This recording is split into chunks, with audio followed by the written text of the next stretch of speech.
kept his down promise. here. Let's elect him and see what he does.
I'm not putting her down, but okay. Welcome back to Popo Community for Justice.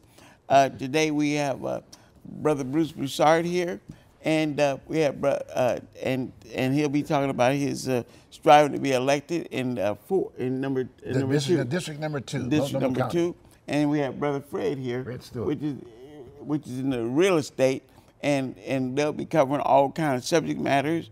And Bruce Broussard will be trying to cover the fact that he's trying to acquire his position to help poor people do great things and move forward.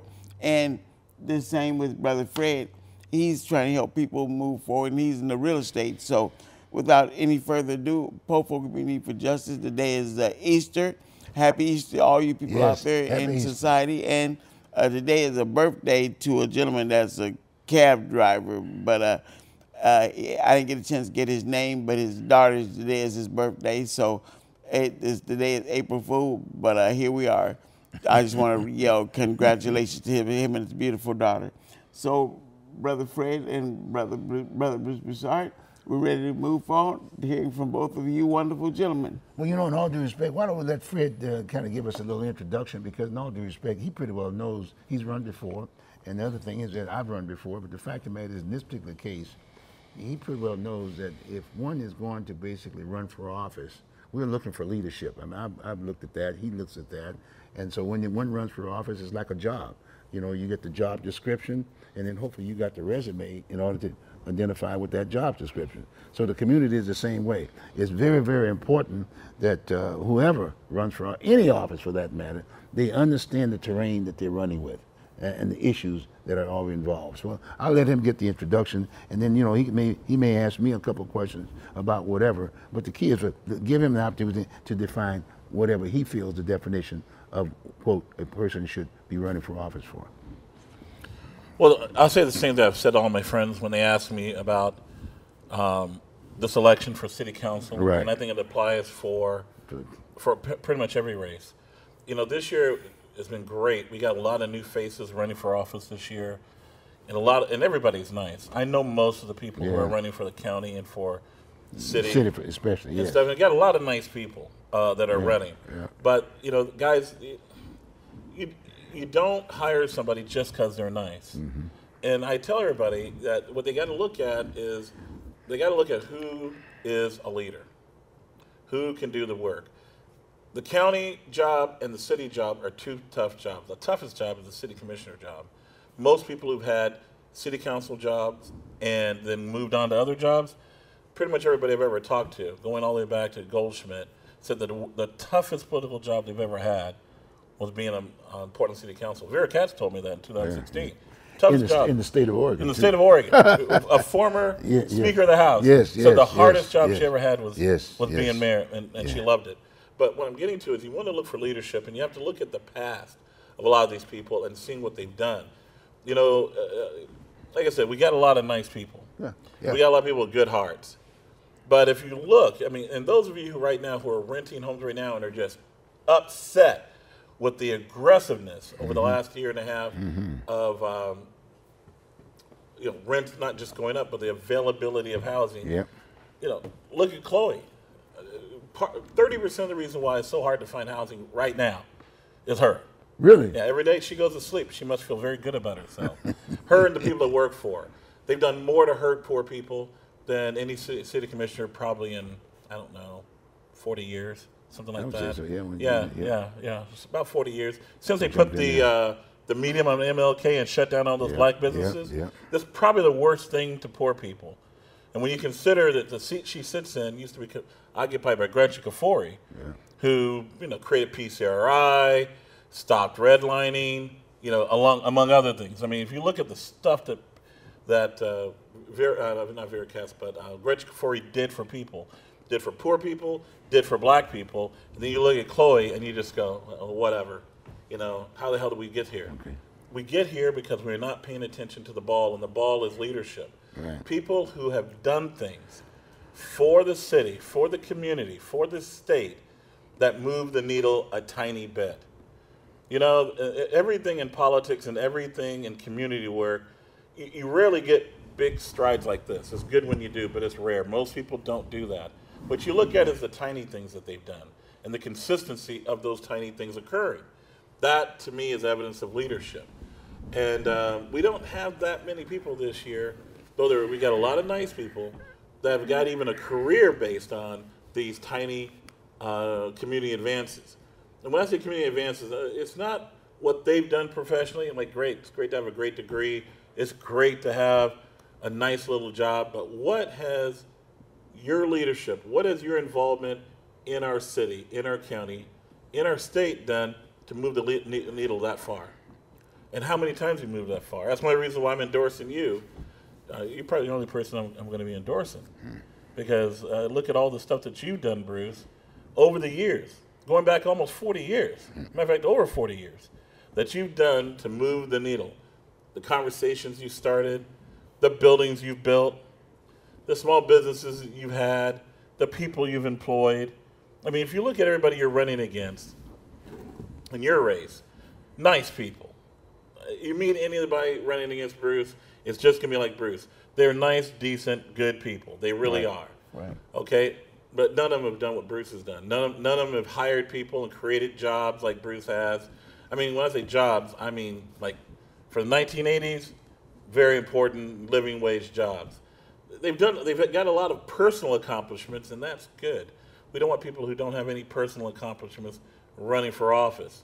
But what have they done for community accomplishments? What have they done for other people that have moved the needle that much? Just that much. And how many times have they done it? And that's why, I look over you at Bruce, and that's why I'm so disappointed in our unions that are not supporting you. I'm so disappointed that the media is not paying more attention, because we haven't had very many black people run for office ever in Portland who's got your pedigree with the things that you've done for the community. Not just the black community, but the larger community of Portland, Oregon. True. And it just disappoints me. I tell people it just shows that we still have a bias. I don't think it's intentional with some people, but it is intentional with our media. It is intentional with our unions. It is intentional with a lot of other politicians. They just don't want to see a black guy like you, involved. They'd rather find somebody that, they can just, Chicken George. Everybody wants a Chicken George and the fiddler, in their toolbox. They just don't want, they don't want, a real hardcore, leader. And I've learned a lot from you just watching you. And, God, how many people that are running have run a business. I mean, a going concern, a successful business. And I got to also add this: when you're running your restaurant on Jansen Norma's Beach, Kitchen. that was a community hangout. Yeah. I saw people of all colors and all backgrounds, Right, hanging out, eating your food, right there in My Jansen wife, Beach. she was qualified at that. Well, your wife My was- wife, Norma's Kitchen. Norma's Kitchen, Norma's Kitchen. But I saw Yes. young, old, black, white, rich, poor, educated, not so educated. Saw everybody there at your place. that's true. I don't know anybody else who's running for office for your position who has brought that many people together at that level. And like I said, guys, everybody I know that's running against Bruce for District 2, they're all nice people. They really are. Not one of them do I dislike. And, you know, but then I look at, okay, what have they done? How have they moved the needle here in the community that we are in? How have they helped make this community a better place consistently for all of us? And most importantly, with Bruce, what sets him aside is how many people he's brought together. And Bruce, after you win this race and you continue your show, hopefully, Oh yeah, for sure. never, ever, Cecil ever, right here. ever invite a union leader onto your show again. Because we know what they're about. As long as it's prevailing wage. No, you can't trust. You can't trust. You Let me just can't. make some money. We have not had enough heart attacks and prostate cancers Right. to trust these guys yet. You know, I figure we only need 5 or 6 more. Okay. More all right. cancer, more heart attacks, and a couple more strokes, and the unions will once again be friendly to black people. Right. You know what I mean? Because these racist white guys that run the unions right now, tell you, get on my nerves. Well, let me just add a couple of things in regards to that, and actually I want Cecil to jump in there too, because Cecil's been around too. We've all been around, and as far as being in this media outfit, he's had his show with Pro Folks. I've had the Oregon Voters Digest. You've been a talk show host, but again, just going it back to you, we're just kind of getting it together now in this conversation. Is that you've been very, very much involved in the community too. I mean, you know, and the most current thing would be you're on Facebook constantly, and you're constantly dealing with the issue. If anybody knows anything about real estate, that's Fred. That's Fred. Fred knows that business, and he follows up on everything. He knows development. It's not just selling a piece of property with him. He's very sensitive about the community, and he's also sensitive about the people who reside in that community. I mean, he'll have his own version and definition of what the youth are about the seniors, about this, and he's always kind of like making sure that, hey, if you got a piece of property, keep it. If you're renting, come over here and buy something, and he'll sit down with you and show you how to do it. Right. And if you can't afford it, he'll tell you. And if you can't afford it, he'll tell you. And if you can't, he'll tell you. So I think that's a very, very important piece. And then a lot of times is that, especially in the business aspect of it, because I fall in that same category. You know, either one of us could have been making money. I could have stayed at U.S. Bank and retired. I could have stayed at IBM and retired. But I got involved in community, and that's a tough situation to fall in when you're working in a profession. This is what disappoints me about local journalism. You know, I'm surprised none of the media has come to you and said, Bruce, can we go through your archive of shows that you've done over the last 30 plus years? Let's show the community who you connected with and who you've helped get connected with over the years. Friends, they've never been on Bruce's show. What you don't understand is Bruce brings all these diverse people together on the Oregon Voters Digest show. Has been doing this for 30 years. And think about it. People are meeting each other sometimes for the first time on his show. People talk about, hey, I want to build a bridge. I want to build a bridge and stuff. I want to reach across and do this. And you know what? How they treat Bruce shows me how they are lying to me.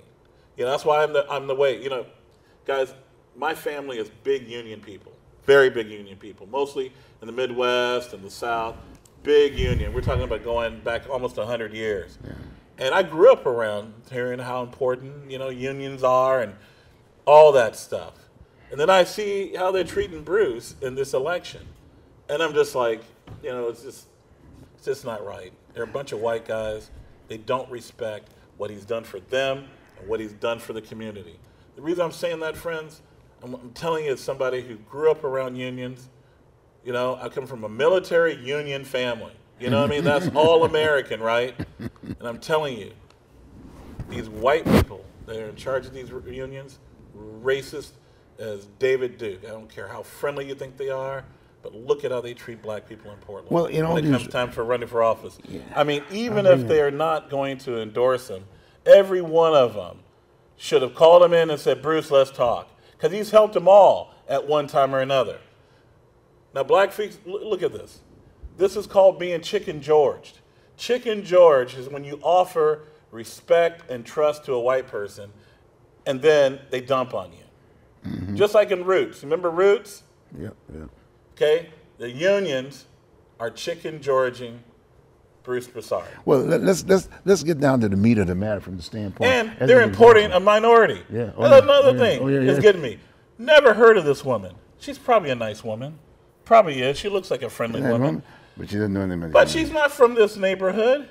She's not from this community. I've never even heard of her. She's a beautiful woman and lives in this community, and I haven't seen her. Not possible. I notice every single one. There's no way she's from here. They imported her here. And if they imported her here, that means they started this track over a year ago. Yeah. They probably bought her house. They never bought a black man a house. You know what, journalism?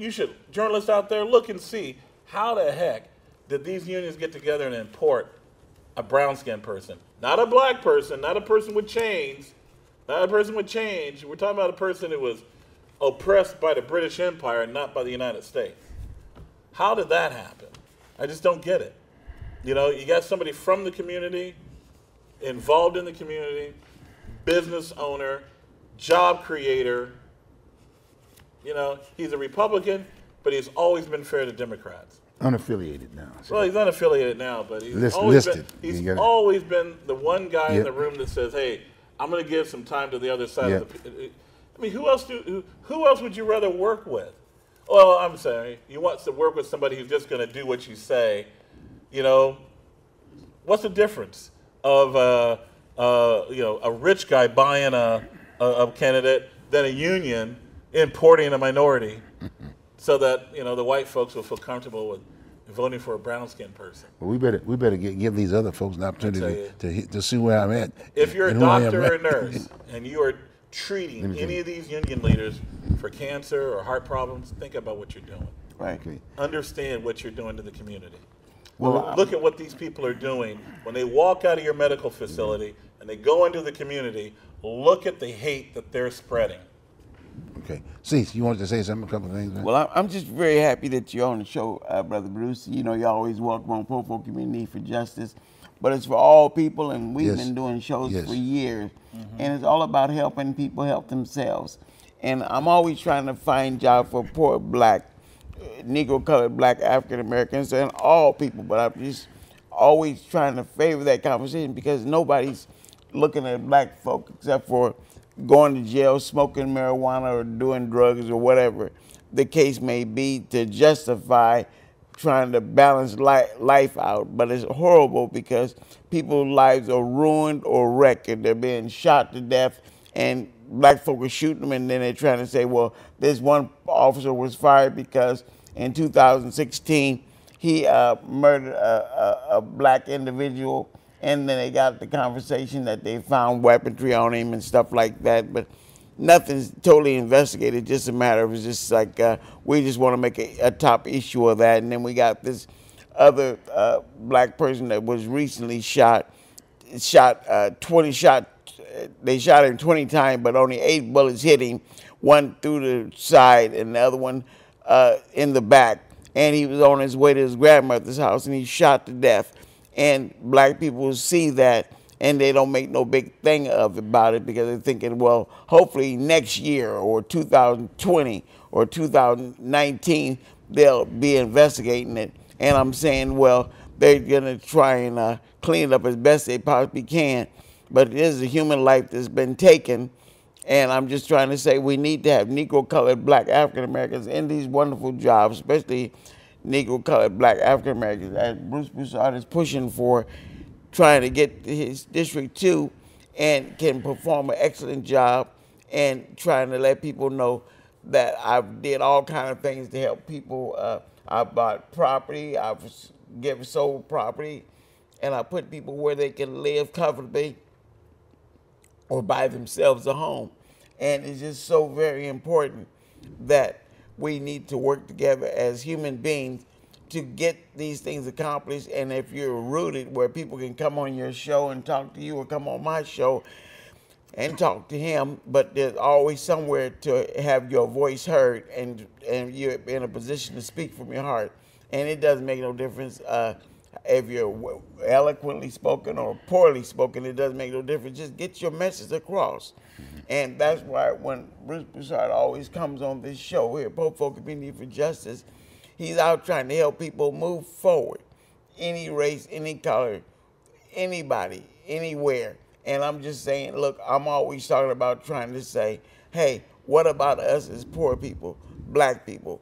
We're trying to make things difference in people's lives. So a lot of people are trying to ask questions, but they're welcome to come on the show and table their questions. But they say woulda, coulda, shoulda, but they don't show up. But Brother Bruce is here all the time. Brother Fred, they're here all the time. We're ready to get the message across. I've invited this one lady to come back because she was going to tell me about a bunch of people that she were going to have on the show, and she's running for office, but she never showed back up. Many people always talk about what they would do or plan to do, or every day or every week something's different that's befront them, and they not show what they're trying to get accomplished. But I'm just trying to let you know the opportunity is here, and that's what it's really all about, is putting opportunity in motion and getting the reality in people's face. Brother Bruce Broussard is here on my show or his show to let you people know if anything you want to talk about or issues that you want to raise, you have a voice to do so. And this is our show, and you got all the speaking time that you need. And if you need more, we're willing to give you more airtime to convey your message. It's just we just hope that you have the breath to get your information out. So, Brother Bruce, when you were making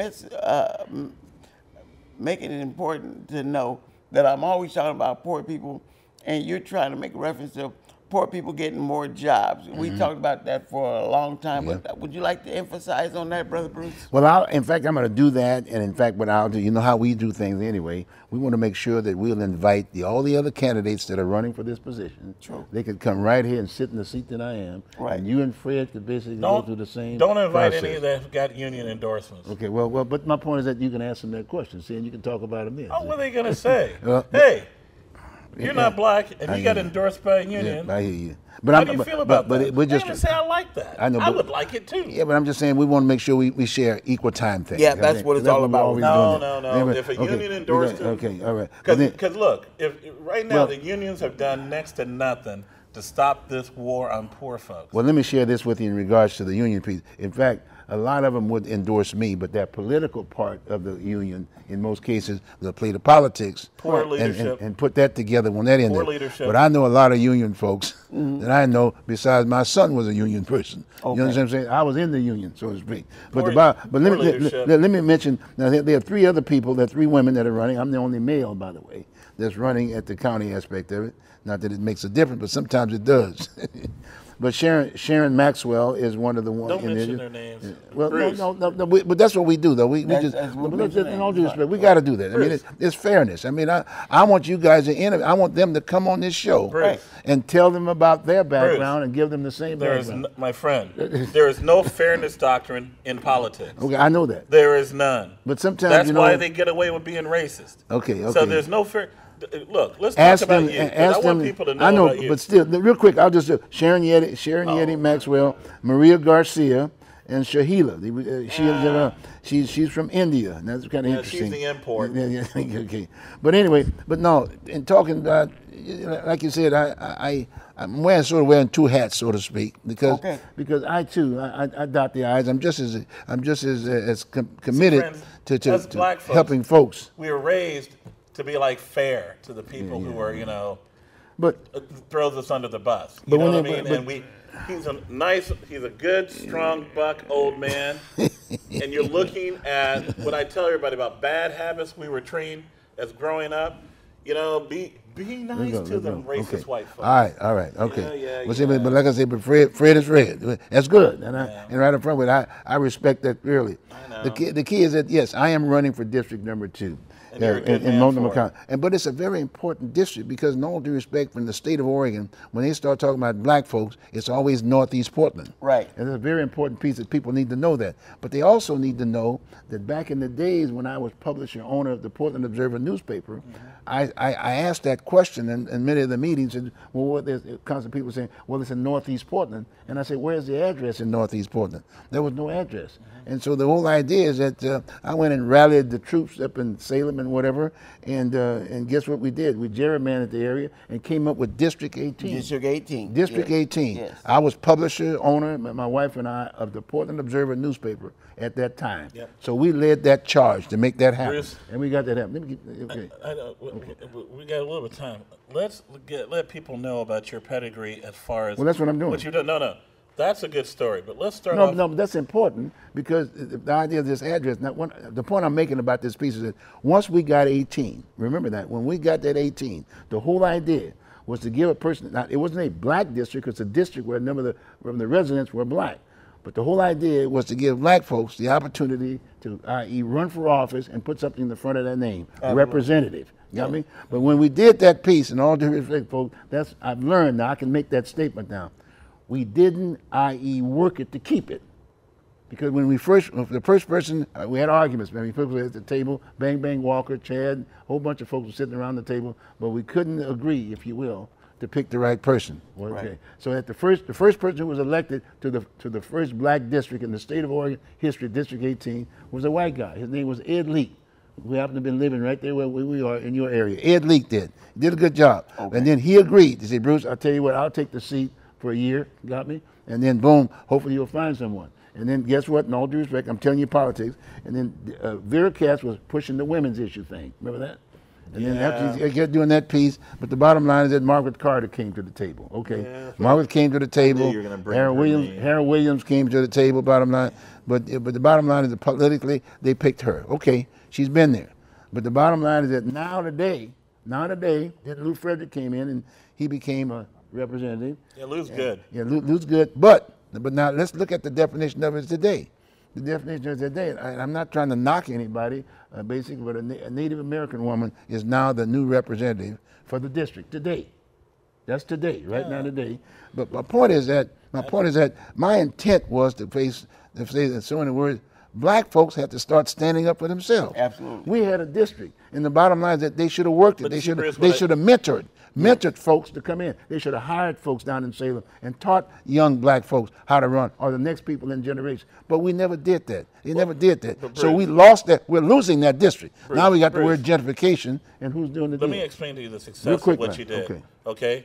Everything you said is true.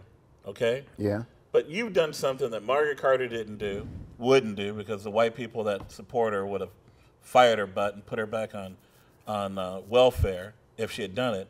Look at all the black people that you got involved in politics because of what you did to create that district.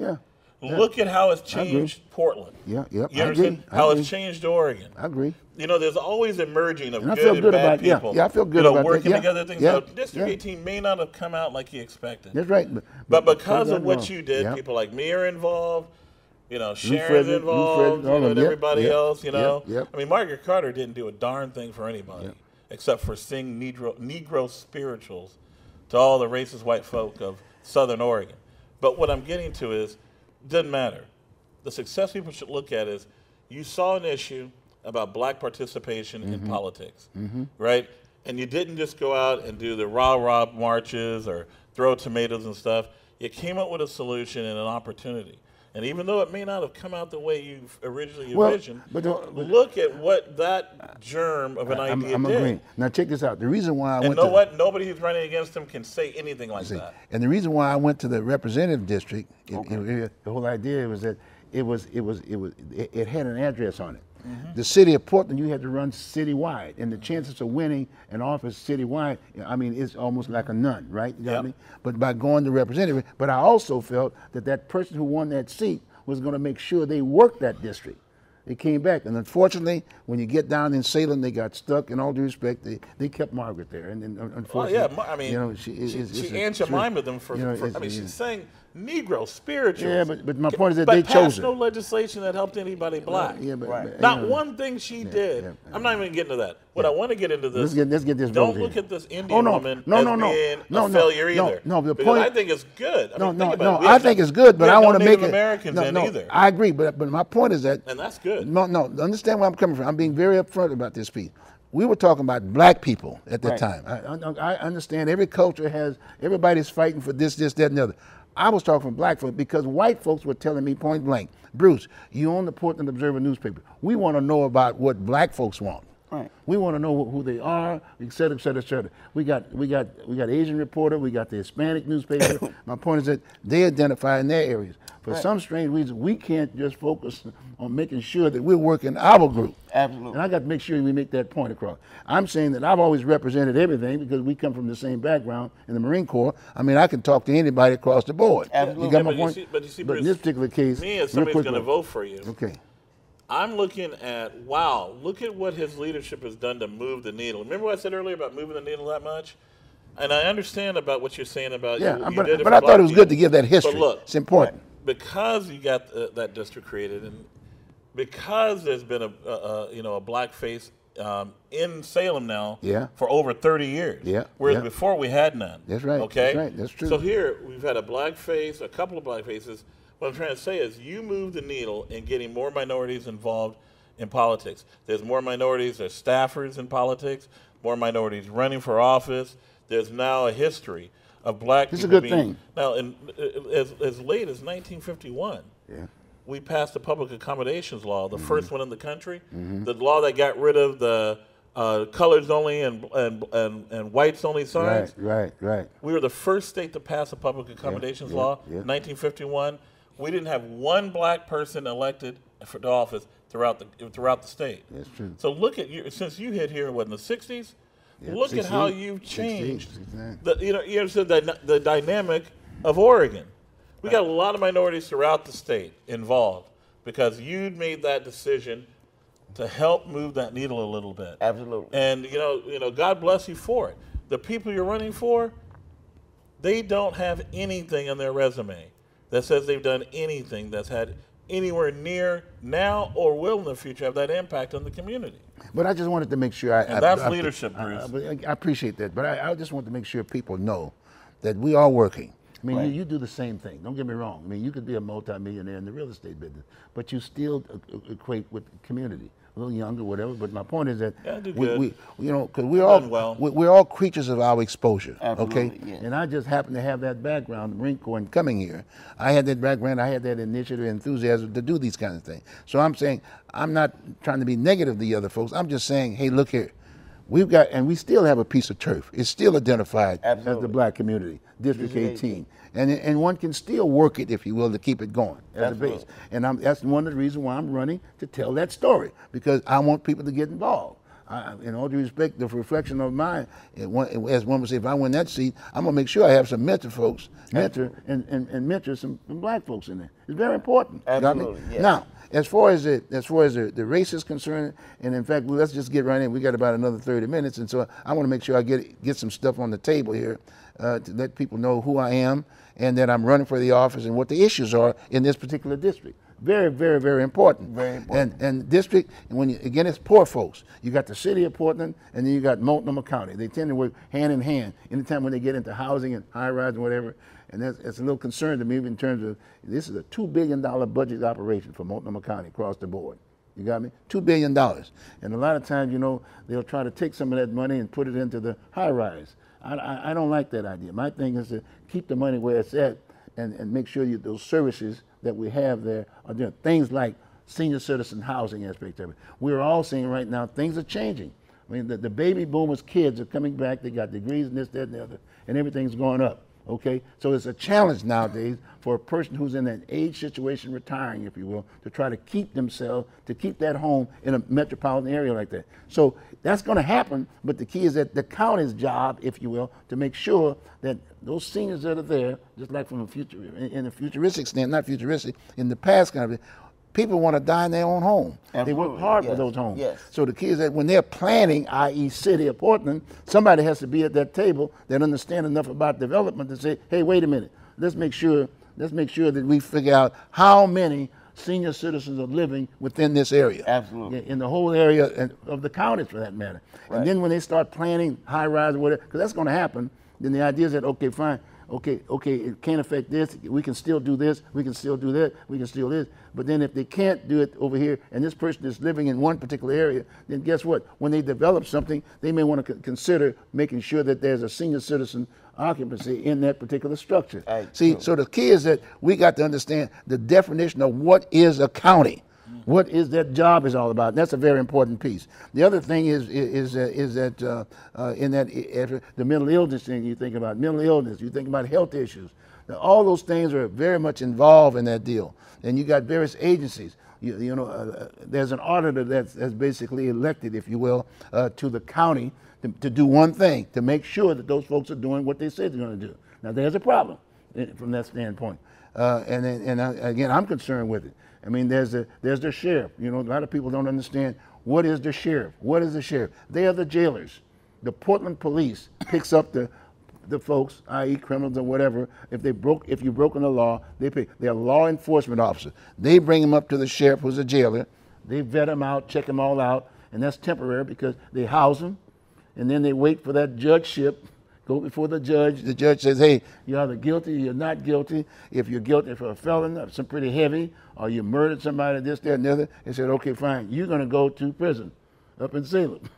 If you did a short-term deal, guess what? You'll just spend maybe a week, a month, or 2 months here locally. You got me? And then the people need to understand that. So the jailer is basically temporary housing, so to speak. You call it a jail, but it's really temporary shelter, so to speak. I mean, so then when I think about that, I think about, okay, fine. We got one of the biggest issues here in our city right now. It's called the homeless aspect of it. People get stressed out behind this stuff. You get up in the morning and trying to go into work, and you're driving on the way. Somebody might be over here, and well, then they started something they didn't know what to do. I think that started with Charlie Hale. Remember when he started saying, "Well, it's okay. You can sleep wherever you want to," and then they got in the front of his house and all that kind of good stuff, and it just kept on going and going and going. And then you look at other countries where they've got real problems. It's like part and parcel of their way of life now. They say, wait, that's where we're going to be if we don't do something now. And we're sitting in a prime situation here in the county to be the example of dealing with the whole issue of homelessness here now. We happen to have a structure that they built way back in those days, and they played politics with it, then come up with the operating firms. It's called Wapato. And the whole idea is that this Wapato was built from a jail standpoint, but really, again, temporary housing aspect of it, so to speak. And now today it's sitting up here vacant. And it's spent about $58 million, let's say, to build it. And then now today we're trying to sell it. The county's trying to sell it. And we've got over $100 million invested in that piece of property. That's very true. And then we put it on the block for $10 million. I know if I gave the listing to Fred of that property, he should get more than $10 million. I could pretty well say. Yeah, I would. You know what I'm saying? But my point is. That's me personally. No, but my point is. If the county only asked for $10 million, that's all the realtor's going to do. But my point is that there were some issues from that standpoint because, in all due respect, the chair was basically the family. All of a sudden, in the newspaper come out in the Tribune that the family was involved, if you will. In terms of, family members were kind of involved in the deal. And, people say, wait a minute, isn't that conflict of interest? So my point is that, and I've been going to the county meetings for quite some time, for the last 3 or 4 months, okay? And you look and listen to all this stuff and say, wait a minute, something is wrong. Somebody's got to be at that table that understands a little bit about development and real estate and whatever. And the benefit of the people. Yeah, but I got that background. I do have that background. So if we're sitting down there talking about $10 million, I say, no, wait a minute. Let's talk about doing if you will, a listing, not necessarily a listing, a comp. I'd call a realtor like a Fred or whatever. Hey man, give me a comp on this building. You know what I mean? Because he happens to be in that area. Correct. And it's in the district, by the way. That's the other thing. It's in the district. See, no one should. The person who should be taking the lead point on that particular project should be the commissioner from that district. Now, happen to be Loretta Smith happens to be the sitting. She's not there now because it's term limits. She's not running for city council. But the fact of the matter, she's still a commissioner. But she's a commissioner. That's her job. Okay, so the pressure needs to be, I will definitely be doing that now. But my point is that we could take that homeless situation, correct, pick them all up. They got to be picked all up. And we, guess what? Then the sheriff gets involved. See, they're the jailer, okay? They will manage that whole facility. You got my point? And so we take them all over there, and so we vet them. We got to find out specifically who's on the streets. And then you shift them here, you shift them here, you shift them here. I mean, there's housing, if you will, for some of the homeless downtown and this, that, and the other. But the bottom line is that we can set that criteria such that, okay, fine, they may have some beds open. You send a few there too. You send this. My point is that could be a solution. Yeah, I mean, you got medical facilities there. You got the rest. You got that. You got mental illness. You got doctors. You got the cafeteria. I mean, it's a complete unit. Right. And for about $2 million, that can be totally rehabbed. People say, well, gee whiz, well, where are we going to get the money? Well, you got to be creative nowadays, okay? You got to be very creative. First thing, you audit the whole district and find out how much money you got and whether or not, in fact, you're getting the services for these dollars, and find out what it is. Now, the sheriff right now picks up 40% of that money, 40%. So he said, well, wait a minute.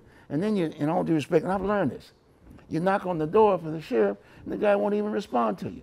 See, I think that was a mistake when they made it a kind of an open position as opposed to an appointed position, because you can't talk to him. He's elected.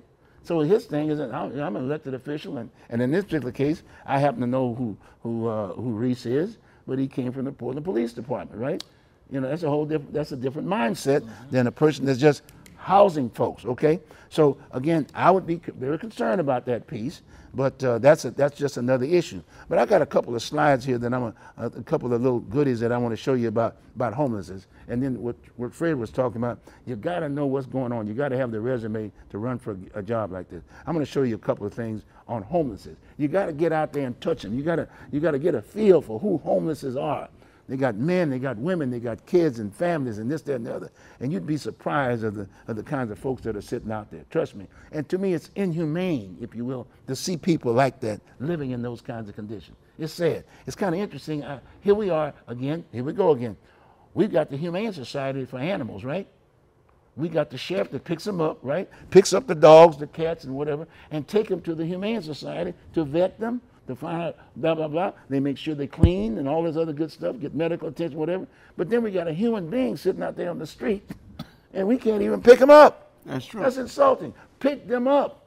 Find out who the parents are. Do they have any background? Do they have Social Security? Just go on and on and on. But my point is that we should be able to treat a human being far better, a human being far better than just a dog and a cat, a routine. And I'm not knocking them at all, but my point is that we've got a system that does that. We need to do the same thing, if you will, for this human individual. Very, very important. See, so to me, that's a very important piece. So what we want to do, we had a couple of videos that shows you, because a lot of times talk is cheap.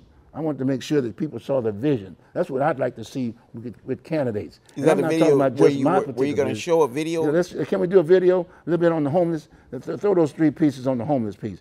The reason I'm saying this is it's kind of like I'm wearing 2 hats, because I'm still wearing the Voters Digest hats too, because I'm interviewing like Cecil. I'm interviewing folks. The bottom line is that I'm wearing 2 hats, folks, because this is a very serious time in our country, for that matter. We got to make sure we get leadership. It's not, as Fred said, here at Wapato, this was an area, this was one of my platforms, my major platform, and that's how do we deal with the homeless in the city of Portland. And right up front with it, I had made the point. In fact, I went around to City Hall and the county and the whole 9 yards and made my point to all the commissioners, spoke before them or whatever. And guess what? Told them about the issue.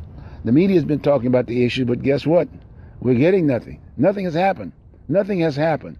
And we still are having, if you will, overdose in the area. We still have mental problems in the city of Portland. People are always talking, but they're not doing anything.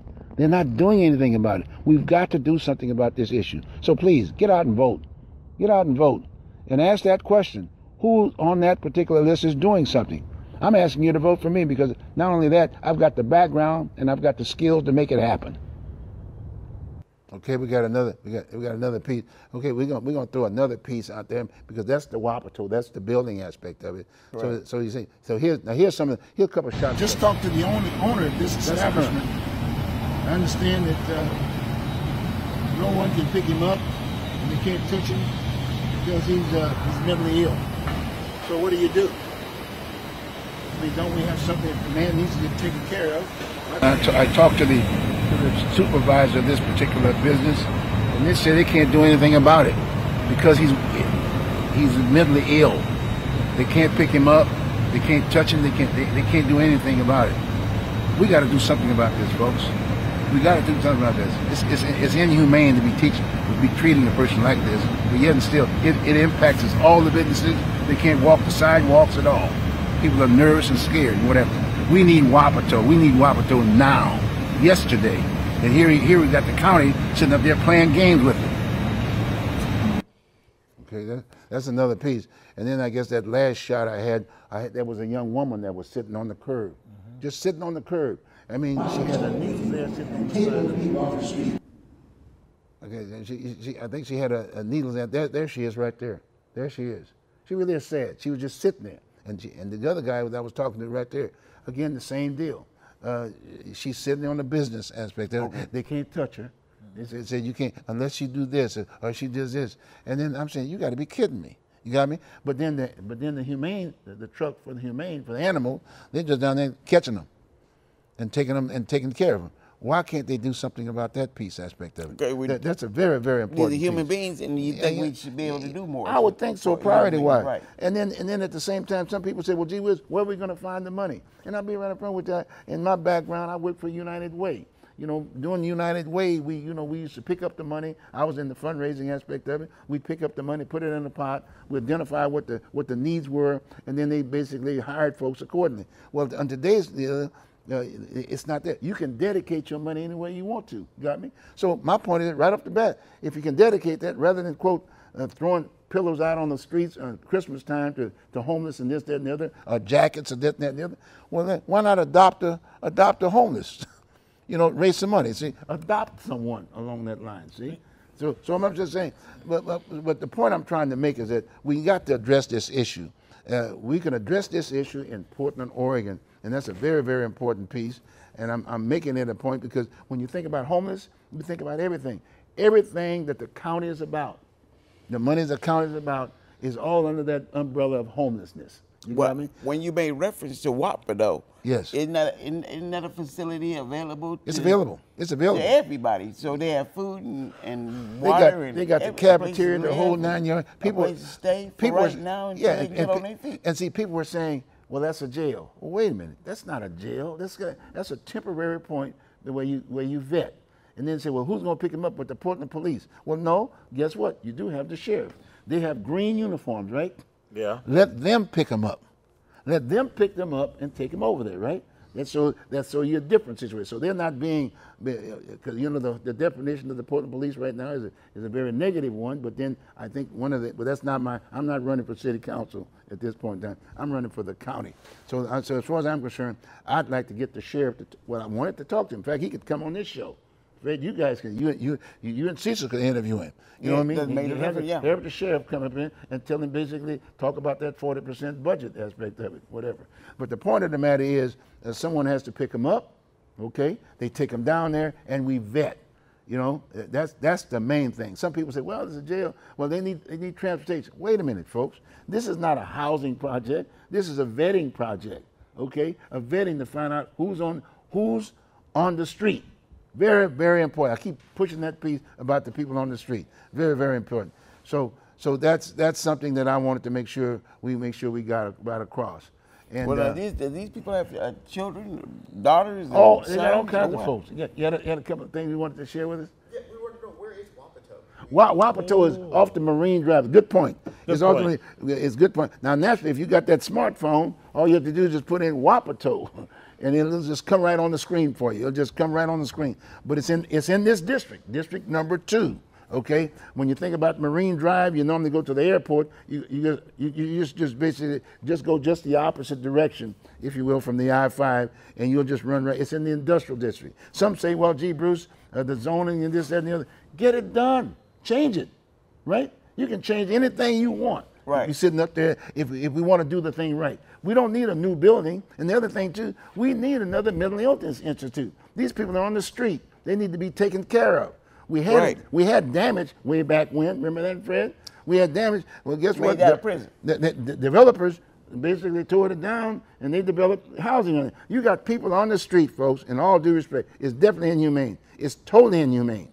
These people are sitting up there, and like you said, sitting up there, they need help. They need help. And we've got to do something about that. Right. I mean, that's a very important piece. So that's another reason why Wapato is so important. Sure, there are many other things that happens in the county, but the bottom line, you can only address certain issues. This is the most important issue that we have here in this city. And because it already exists, and it exists right now at this moment. If this building had not exist right now, that building right there, to rebuild that building would probably cost every bit of maybe $200-300 million right now. Wouldn't you think, Fred?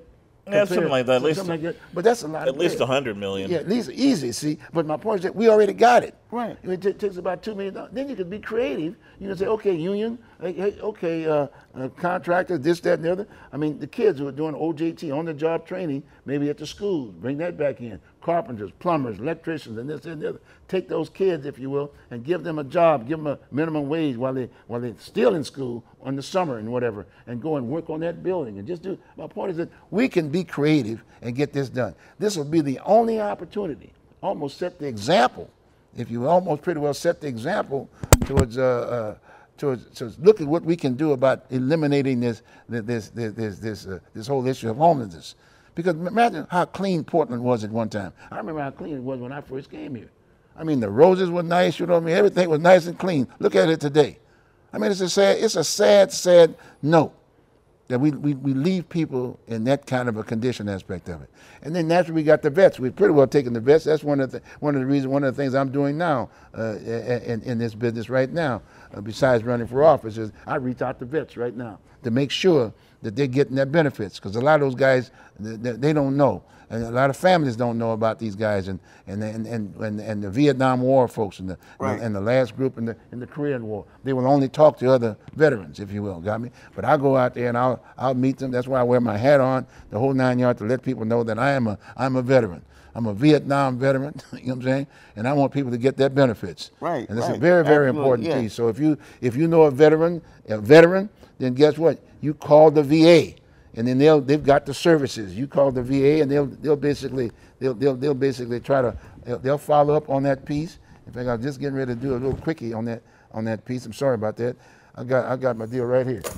I normally hand out these little keychains deal, and you dial this 1-800-273-8255 number. 1-800-273-8255. That's where you start. You give them your Social Security. You give them that Social Security number, and then they'll look up that name. It's all computerized right now, and then that's the start, if you will, to get yourself a pension, to help you out and make sure you get those services. And then there's a you notice on the screen there's a deal there that I am definitely running for Multnomah County District number 2. I think we had quite a conversation here at this point in time. And again, like I said, Cecil, like me, and like Fred here, if the other candidates want to come on, all they have to do is just give Cecil a call. Oh, they'll be on. Okay, all right. But you know I am. All right, but I am running for office. I am running for office. I am definitely running for office. Bruce, let's talk about some of your other successes. Real quick, we got about 6 minutes. Go on. You were in the military. Yes, sir. U.S. Marine Corps, and you were in Vietnam. Yes, sir. How many businesses have you created? Oh, gee whiz. I mean, this is great. Well, first off, we had Tri-County Neighborhood Housing. We had the housing program where we're basically providing home ownership for folks who were just renting. Right. That was a biggie. We had the American Contractor Trade Publication, which was the first and only, well, they haven't had it, but first trade publication for women and minorities in the county in the construction trade business. Absolutely. And it was an insert in the Daily Journal of Commerce. What else? Okay. Well, we had Norma's Kitchen aspect of it. Okay. And I was president of Better Housing Corporation. That was huge. I had a supply business. I had a contracting business. I was a contractor in the highway department, the contractor for the construction department and highway aspect of it. I mean, then like I said, the newspaper, we owned the Portland Observer newspaper aspect of it, and so in fact, just look at that listing of things. U.S. Bank, IBM. I mean, yeah, I just go on and on. No Child Left Behind. Look at this. Never been to jail. Oh no. Was the brig, probably. No. You know, No, you were a tough Marine. You didn't go to the brig. But when I think about that video earlier about the apartment building you built behind the police station, back then behind Fred Meyer. Yep. I mean, you came in and you created housing for people. Yep. And it's still there. That's true. Still taking care of people. Was it 38 units. You know the thing about that, Fred? And some of the folks, the so-called leaders in the community, were fighting me. Oh, I know. To prevent me from building it. That's the other thing. We have our own problem. What I call the Black Panther leadership. Jesus Christ, that was some pretty heavy. Black Panther leadership, they never liked stuff like that. Jesus Christ. Unless it came through them. But what I'm getting to is, when you compare your pedigree to everybody else you're running against, you understand? And that's why I feel like you've been disrespected by the people who try to control the elections. Okay, you got your mic. Oh, I'm sorry, your mic. You got your mic? Where's your mic at? Oh, it fell down. Sorry about that. There you go. Sorry about that. This is why I'm very disappointed in how you've been received by those who try to manipulate our elections in Portland. You know, the media. I mean, why isn't the Oregonian and the Portland Tribune talking about this successful black man who's always been engaged in the community, who's been a business owner, created jobs? He's actually helped people pay their rent and their utilities. Right. Okay? He's brought a lot of people of diverse backgrounds and views together. He's never been afraid to engage the other people, as they say, across the table or across the fence. And then, you know, you look at what you said about Wapato. Now, I'll be honest, I kind of disagree with you on Wapato. But what I like is that you've got the skills to have the discussion. And if they're going to sell it, why don't they have somebody on board like you? And if they're not going to sell it, they're going to develop it into an asset for the community that's not a jail. Right. They still need somebody like you. Yes. And I'm very disappointed that our media hasn't brought up that issue. They haven't brought up that issue, that after all these years of so many white people, so many black people trying to get black people engaged in this leadership in our city, that they don't recognize the opportunity that you pose. You understand? It's like a black guy can't be good enough. He has to be somebody like a Barack Obama, and God bless Barack Obama, but what a boring life that man's had, with the exception of being president. I was telling everybody, if he hadn't been president, his life would be just blank, because you don't get any second chances and you don't get any credit for anything you do if you're a minority in this town.